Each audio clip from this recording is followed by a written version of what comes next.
Hello friends, आशा करता हूँ आप सब ठीक होंगे।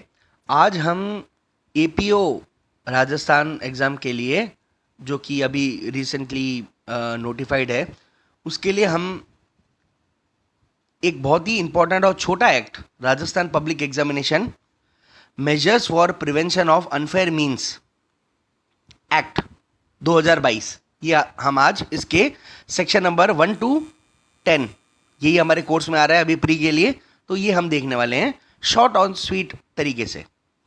सबसे पहले इस एक्ट का नाम ये है। इस एक्ट को जो एसेंट मिला था वो 5 अप्रैल 2022 को मिला था।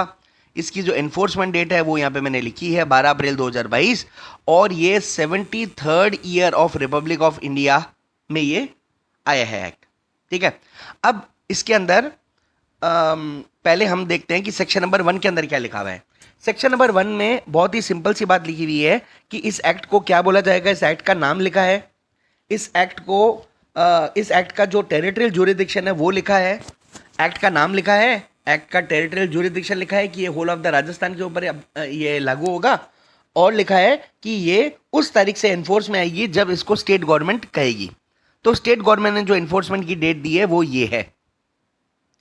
उसके बाद में सेक्शन नंबर 2 जो है वो इसका बहुत इंपॉर्टेंट है। सेक्शन नंबर 2 के अंदर लिखा हुआ है कि डेफिनेशंस, जो इस लॉ के अंदर, इस एक्ट के अंदर जो डेफिनेशंस हैं, कुछ कीवर्ड्स हैं, उनको डिफाइन किया गया है। ठीक है, तो हमारे पास में क्या क्या डेफिनेशन है इसके अंदर?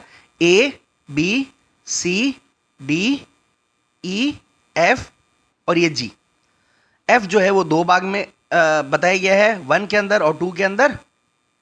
और जी, देखो जी के अंदर तो ये बोला गया है, अगर इस एक्ट के अंदर हमने कोई भी बात कही है और वो अगर आपको उसके बारे में समझ में नहीं आता है, उसके बारे में कोई कीवर्ड्स है जो हमने एक्सप्लेन नहीं कर रखा है, तो ये आप आईपीसी से इसका लिंक बिठा के वहां से आप समझ लीजिए इसको। अब देखिए, इसका मैं ट्रिक बताता हूं आपको। पहले क्या होता है, सबसे अग्रिम काम क्या होता है लोगों के लिए? Conduct of public examination. सबसे बड़ी चीज जो होती है वो क्या होती है? ए नंबर की चीज, प्रायोरिटी वाली, कंडक्ट ऑफ पब्लिक एग्जामिनेशन होती है। अब ये जो पब्लिक एग्जामिनेशन है ना, ये कहां डिफाइन किया गया है? ये ई के अंदर डिफाइन किया गया है। ये पब्लिक एग्जामिनेशन हो गया। ठीक है, अब देखो, बड़े सर जो होते हैं, बड़े सर को हम क्या कहते हैं? बड़े सर। बड़े सर कौन होते हैं? ये होते हैं बड़े सर, एग्जामिनेशन अथॉरिटी होते हैं। एग्जामिनेशन अथॉरिटी होते हैं बड़े सर। ठीक है, और सी के अंदर बोला गया है एग्जामिनेशन सेंटर। डी के अंदर बताया गया है वो दयनीय स्थिति के लोग जो एग्जाम देने आते हैं। दयनीय स्थिति मतलब कौन होते हैं? एग्जामिनीज। ठीक है, जो एग्जाम देने के लिए आए हैं। और बाकी सब मैंने आपको बता दी है। देखो, अब अपन एक एक करके शुरू करते हैं। देखो, कंडक्ट के अंदर क्या आया है कि राइट फ्रॉम पेपर बनाने से लेके उसके डिक्लेरेशन ऑफ रिजल्ट तक जो भी काम आते हैं वो सब कंडक्ट ऑफ पब्लिक एग्जामिनेशन के अंदर इन्होंने इंक्लूड कर दिया है। It includes preparation, printing, supervision, coding, processing, storing, transportation, distribution and collection of the question paper, answer sheet, OMR sheet, result sheet, evaluation, declaration of result etcetera. मतलब ये एक तरीके से बहुत बड़ी इंक्लूसिव डेफिनेशन है। फिर बताया गया एग्जामिनेशन अथॉरिटी कौन सी होती है। तो हमारे ये एक्ट के पीछे दो शेड्यूल दे रखे हैं, शेड्यूल 1 एंड शेड्यूल 2। ये जो 2022 वाला जो एक्ट है ना, ये बेसिकली उन एग्जाम्स के ऊपर लागू होता है जो कि रिक्रूटमेंट एग्जाम्स होते हैं। तो इसके अंदर तो बताया गया है कि रिक्रूटमेंट अथॉरिटी कौन है, और इसके अंदर बताया गया है कि रिक्रूटमेंट एग्जाम्स कौन से हैं, मतलब पब्लिक एग्जाम्स कौन से हैं। ये पब्लिक एग्जाम की अथॉरिटीज के बारे में बात करता है।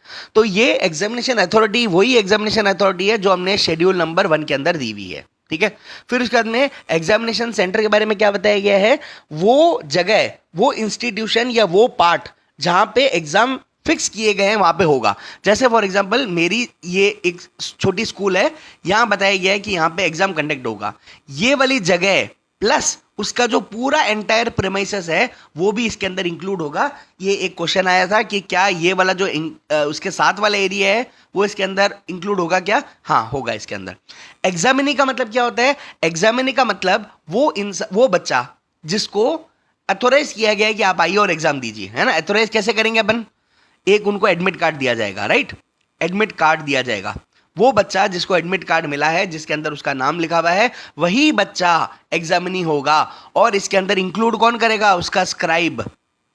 स्क्राइब का मतलब होता है कि कई बार जो है बच्चा लिख नहीं सकता है किसी भी चैलेंज की वजह से, तो अगर वहां पे स्क्राइब को अलाउ किया गया है तो वो स्क्राइब भी इसके डेफिनेशन के साथ में ऐड किया गया है, ठीक है। फिर उसके बाद में हमारे पास में क्या है, पब्लिक एग्जामिनेशन। पब्लिक एग्जामिनेशन क्या, वही जो कि शेड्यूल नंबर 2 के अंदर लिखा हुआ है। पब्लिक एग्जामिनेशन की एक पूरी लिस्ट दे रखी है शेड्यूल 2 के अंदर। 1 के अंदर तो क्या दे रखा है, अथॉरिटी दे रखी है, और ये पब्लिक एग्जामिनेशन दे रखा है। और एफ जो है वो थोड़ा सा मैं आपको अलग पेज में निकाल के बताता हूं। एफ में क्या बताया गया है कि एफ ही सबसे इंपॉर्टेंट है इसका। एफ के अंदर 1 और 2 ये दो बातें दी हुई हैं। पहले अपन 1 देखते हैं, फिर अपन 2 देखते हैं। देखो ये जो 1 पार्ट है ना, ये एफ का जो 1 पार्ट है ये डील करता है एग्जामिनी, और ये अदर पर्सन। बाद में जो एक्सप्लेनेशन दे रखा है वहां पे ये बोला गया है इस अदर पर्सन में एग्जामिनी भी ऐड होता है, मतलब ये भी इंक्लूड होता है। पहले तो देखो इनको दो तरीकों से आप समझो कि पहले एफ के 1 के अंदर ये क्या है, ये डेफिनेशन क्लॉज है, ये एफ का 1 है ये, और ये एफ का 2 है। यहां पे देखो क्या लिखा हुआ है। सबसे पहले तो वो एग्जामिनी जो क्या कर रहा है, एग्जामिनी आप सोचिए कि आप अगर एग्जाम रूम में बैठे हैं तो आप कैसे कैसे चीटिंग कर सकते हैं, है ना। देखो सबसे पहले आप क्या कर सकते हैं, किसी से अनऑथोराइज हेल्प ले सकते हैं, है ना। किससे ले सकते हैं भाई, एक पर्सन से ले सकते हैं, है ना, किसी भी पर्सन से ले सकते हैं, या ग्रुप से ले सकते हैं। कैसे ले सकते हैं, डायरेक्टली भी तो ले सकते हैं, इनडायरेक्टली भी ले सकते हैं। डायरेक्टली का मतलब क्या हुआ कि आपने उससे हेल्प ले ली कि भाई मुझे आंसर बता दो प्लीज, या आपने क्या किया कि आपने इनडायरेक्ट हेल्प लिया कि आप सर वहां देखना तो मैं पीछे से चीटिंग कर लूंगा, तो ये इनडायरेक्ट हेल्प हो गया, ठीक है। सेकंड हो गया कि आप अपने साथ में कोई पुर्चा उर्चा लेके आए, कोई पर्चा लेके आए, कोई मटेरियल लेके आए। मटेरियल कैसा हो सकता है, आप उसको लिख के लेके आए, आप उसको कॉपी करके लेके आए, आप उसको प्रिंट करके लेके आए, या आप उसको रिकॉर्ड करके लेके आए। थर्ड है कि आप कोई डिवाइस यूज कर रहे हैं जो कि अलाउड नहीं है, कोई भी गैजेट यूज कर रहे हैं जो अलाउड नहीं है, डिवाइस ऑब्लिक गैजेट। ये एग्जाम के दौरान ये एग्जामिनी जो है वो ये हरकतें कर रहा है, तो ये सेक्शन नंबर 2 के एफ के 1 और 2 के अंदर, ये 1 के अंदर फॉल होगा। अब 2 के अंदर देखो क्या लिखा हुआ है। 2 के अंदर याद करने के लिए हमारे पास में एक छोटी सी ट्रिक है। ये जो ट्रिक है वो क्या है, IPL सा, IPLSA। आई का मतलब क्या होता है, सबसे पहले तो इम्पर्सोनेट करना, इम्पर्सोनेट। जैसे मुन्ना भाई पिक्चर आपने देखी होगी, तो मुन्ना भाई में एक जने की जगह दूसरा जना जाके एग्जाम दे रहा है, तो ये इम्पर्सोनेट हो गया।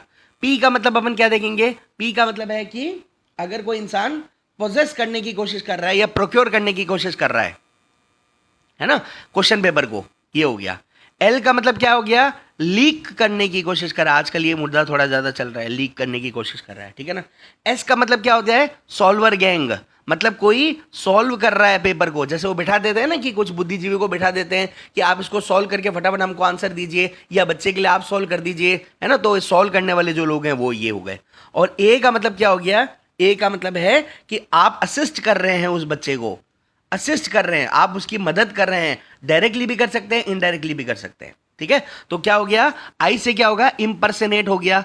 पी से क्या हो गया कि आप क्वेश्चन पेपर को प्रोक्योर करने की कोशिश कर रहे हैं। एल का मतलब आप लीक करने की कोशिश कर रहे हैं, आप सॉल्व करने की कोशिश कर रहे हैं, और आप असिस्ट कर रहे हैं। तो क्या हो गया ये IPLSA।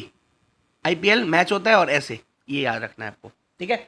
फिर उसके बाद में हमारे पास में ये जी वाली जो थी, उसमें हमने ये देखा ही था कि उसमें ये लिखा हुआ है कि अगर इस एक्ट के अंदर कोई भी बात है जो आपको नहीं समझ में आ रही है, तो आप IPC से उसका रेफरेंस जो है वो ले सकते हैं। यहां तक हमारी एक बहुत इंपॉर्टेंट चीज खत्म हो गई है, जो कि एफ क्लॉज था वो खत्म हो गया। अब हम देखेंगे छोटे छोटे सेक्शन से, ज्यादा बड़े नहीं है। सेक्शन नंबर 3, सेक्शन नंबर 3 में शॉर्ट एंड स्वीट बात लिखी हुई है, लिखा हुआ है अनफेयर मीन्स आप इस्तेमाल नहीं करेंगे जब आप एग्जाम देने के लिए जाएंगे। सेक्शन नंबर 4, सेक्शन नंबर 5 और सेक्शन नंबर 6 ये एक साथ में देखते हैं। देखो ये बोला गया है जो लोगों की ड्यूटी होती है, ये मेनली उनके लिए कंसर्न्ड है। जिन लोगों की ड्यूटी नहीं होती है, नॉट इन ड्यूटी, ये इनके बारे में है, और ये इंटरेस्टेड पर्सन के बारे में है। कोई भी इंसान जो ड्यूटी के अंदर है, जो ड्यूटी से बाउंड है, जिन लोगों की ड्यूटी वगैरह लगी है उस पूरे प्रोसेस के अंदर, वो लोग कभी भी क्वेश्चन पेपर को ओपन नहीं करेंगे या प्रोसेस गलत तरीके से नहीं करेंगे। अगर उनको कोई जानकारी मिल गई है उसके बारे में तो वो आगे फैलाएंगे नहीं। ये सेक्शन नंबर 4 के अंदर बोला गया है। सेक्शन नंबर 5 के अंदर बोला गया है कि इंटरेस्टेड लोग जो हैं उन लोगों को अगर कोई इंफॉर्मेशन ऐसी मिल जाती है तो वो आगे उसको आगे डिसेमिनेट नहीं करेंगे, वो अपने तक ही रखेंगे अगर उनको कोई इंफॉर्मेशन मिल गई है तो। सेक्शन नंबर 6 के अंदर लिखा है कि कोई भी ऐसा इंसान जिसकी ड्यूटी नहीं है वो इंसान अनऑथोराइज तरीके से पेपर को प्रोक्योर करने के लिए कोई भी अपनी हरकत नहीं करेगा, प्रोक्योर नहीं करेगा, अटेम्प्ट नहीं करेगा, और मान लो किसी तरीके से उसके हाथ में आ भी गया तो आगे डिसेमिनेशन वगैरह नहीं करेगा। ये सेक्शन नंबर 6 कहता है।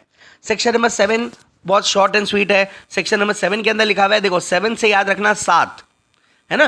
वो होता है ना कि हम जब एग्जाम देने के लिए जाते हैं तो हमारे साथ में कोई आता है, तो इस 7 से आप ये 7 याद रखना।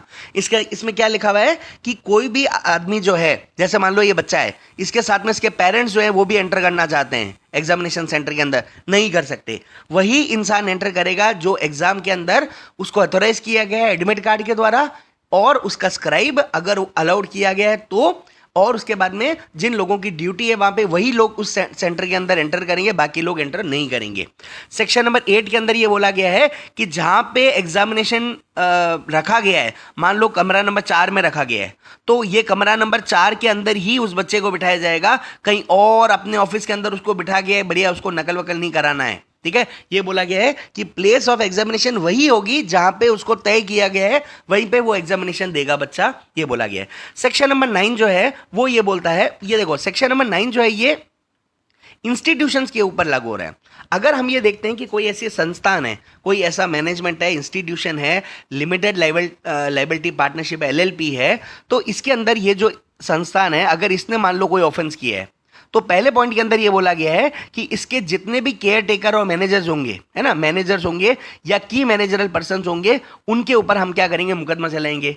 ऑफेंस उन्होंने किया है ये माना जाएगा।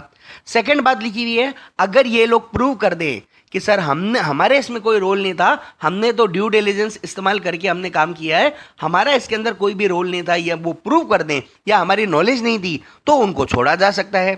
थर्ड पॉइंट के अंदर फिर ये बोला गया है कि अगर मान लो इन्हीं के कंसेंट से, ये अगर हमको पता चलता है कि इन्हीं के कंसेंट से या इन्हीं के कन्वेंस से या इन्हीं के नेग्लेक्ट बिहेवियर से अगर चीटिंग हुई है तो फिर हम इन लोगों को पकड़ लेंगे। ये सेक्शन नंबर 9 के अंदर लिखा हुआ है। मतलब कुल मिला के बात यह है कि एक जिम्मेदारी तय हो रही है किसी इंस्टीट्यूशन के, अगर ऑफेंस किया है तो उनके जो की मैनेजरल पर्सन है उनकी जिम्मेदारी तय हो रही है। ठीक है ना। आजकल वैसे जिम्मेदारी ले कौन रहा है, सब जिम्मेदारी से दूर भाग रहे हैं। जब माल खाना होता है तब कह देते हैं हम पदाधिकारी हैं, और बाद में कह देते हैं कि हाँ हाँ छोड़ दो हमने कुछ नहीं किया। ठीक है। तो अब सेक्शन नंबर 10, ये एक बहुत इंपॉर्टेंट सेक्शन है और एपीओ प्री के लिए ये लास्ट सेक्शन है। ठीक है ना। इसमें क्या बोला गया, देखो मैंने आपको अभी बताया था सेक्शन नंबर 2 के एफ के 1 और 2 है ना, ये हमने 2 भाग देखे थे। ये हमने देखा था एग्जामिनी के लिए था, है ना, जो बच्चा चीटिंग कर रहा था, और ये अदर पर्सन्स के लिए था। अदर पर्सन्स के अंदर एग्जामिनी जो था वो इंक्लूड भी हो रहा था। और यहाँ पे मैंने आपको अभी ट्रिक बताई थी, IPLSA वाली जो बताई थी, है ना ट्रिक, ये वाली बात है ना। अब इसकी अलग अलग सजाएं दे रखी हैं। अगर बच्चा चीटिंग करता है तो उसको क्या दे रखा है, अप टू 3 ईयर्स की सजा है। अप टू 3 ईयर्स की कौन सी सजा है, इधर डिस्क्रिप्शन है, सिंपल इंप्रिजनमेंट भी हो सकता है, रिगरस इंप्रिजनमेंट भी हो सकता है। अप टू 3 ईयर्स का होगा, प्लस फाइन है। ये जो फाइन है ये 1 लाख रुपए से कम तो होगा ही नहीं, 1 लाख रुपए तो कम से कम मिनिमम फाइन है ये 1 लाख रुपए का। और अगर किसी बच्चे ने ये 1 लाख का फाइन नहीं भरा तो उसको कितना, 9 महीने उसको एक्स्ट्रा जो है जेल में काटने पड़ सकते हैं अगर ये फाइन नहीं पे किया तो। और यहाँ पे क्या होता है, थोड़ा बड़ा है ये मामला, तो यहाँ पे 2023 के अमेंडमेंट को ध्यान में रखते हुए कई बैरेक्ट में जो 2023 का अमेंडमेंट है वो इंक्लूड नहीं किया गया है, लेकिन इसका अमेंडमेंट मेरे पास में अमेंडेड इसका जानकारी है। इसमें दिया हुआ है 10 साल से लेके नॉट लेस देन 10 ईयर्स लिखा हुआ है, जबकि एक्ट के अंदर नॉट लेस देन 5 ईयर है, लेकिन इसका अमेंडमेंट है वो क्या है, 10 साल से लेके लाइफ टाइम इंप्रिजनमेंट तक हो सकता है। और जो फाइन है वो क्या है, 10 लाख से लेके 10 करोड़ रुपए तक ये इसका फाइन दिया हुआ है। अगर कोई इंसान ये फाइन नहीं देगा तो क्या होगा, तो उसको एक्स्ट्रा जेल काटनी पड़ सकती है। यहां पे 9 महीने था और यहां पे 2 ईयर है, 2 साल है। अब इसके अंदर एक क्लॉज डाला हुआ है, इसके अंदर एक पॉइंट बहुत इंपॉर्टेंट है कि अगर मान लो मजिस्ट्रेट साहब को ऐसा लगता है, जो भी स्पेशल कोर्ट इसको ट्राई कर रही है या जो भी कोर्ट इसको ट्राई कर रही है, उनको अगर ऐसा लगता है, कोर्ट में लिखा है, अगर उनको ऐसा लगता है कि मेरे को ये 10 साल जो मिनिमम है इससे कम सजा देनी है, अगर 10 साल है उससे जो मुझे कम सजा देनी है, तो क्या हो सकता है, उनको रिकॉर्ड करना पड़ेगा एडिक्वेट एंड स्पेशल रीजंस, उसके बाद में ही 10 साल से कम की सजा दी जा सकती है। मतलब 10 साल तो देने ही है। अगर मान लो मतलब कोर्ट, ऑनरेबल कोर्ट को ऐसा लगता है कि नहीं मुझे 7 साल की, 8 साल की, 6 साल की कोई भी देनी है, तो सजा देनी है, तो कम दे सकते हैं, लेकिन आपको फिर ये एडिक्वेट एंड स्पेशल रीजंस लिख के फिर ही देने होंगे। ये था सेक्शन नंबर 1 से लेकर 10 तक का सफ़र। आशा करता हूँ आप लोगों को समझ में आया होगा। Thank you, bye.